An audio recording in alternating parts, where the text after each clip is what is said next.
Alam mo ba na pagkatapos ng lahat ng hearing nila dyan sa Kongreso, sa mga pagpuna nila kay Ivana Alawi doon sa pagpupromote niya ng sugal, ito ang ganti ni Ivana Alawi. Sabi niya, kumusta na kaya ang flood control, ang bilyon-bilyong pundo habang may Pilipinong lumulubog sa baha. Suri, hindi kami makakalimot. Huwag tayo gumawa ng ibang isyo para matakpan ang mga pinaka-importanteng isyo. Ivana Alawi. So, ito na, bumanat na.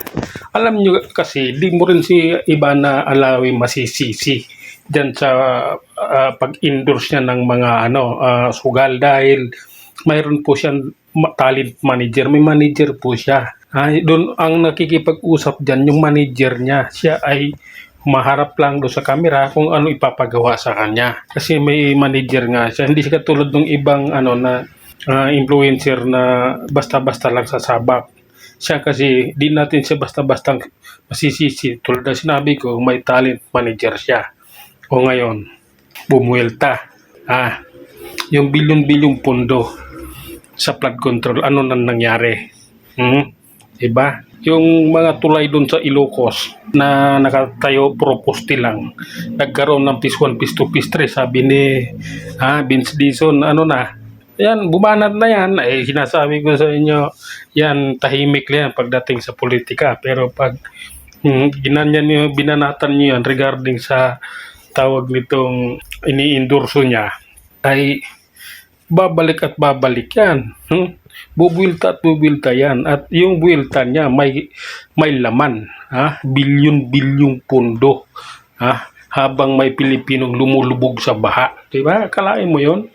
Huwag nating kalimutan ang importanteng issue. Yun yung importanteng issue yun. Na ayaw na pag-usapan ng ibang senador dahil nga sangkot sila sa bilyon-bilyong pondo na yon. At masakit stay ngayon na marinig sa ng ibang Pilipino na isang Erwin Tulfo ay tumanggap ng malitan-malitang pera. Kaya ngayon, bigla nilang babanat pa kayo. Banatan nyo.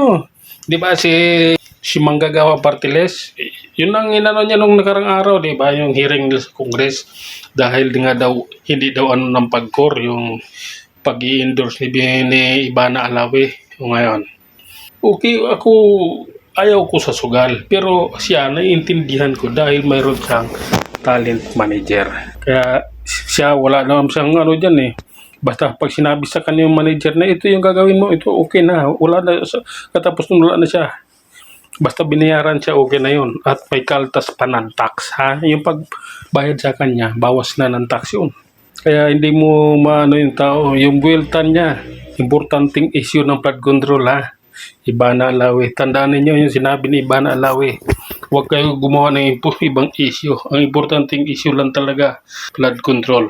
Yun lang muna. Hanggang sa muli. Maraming salamat.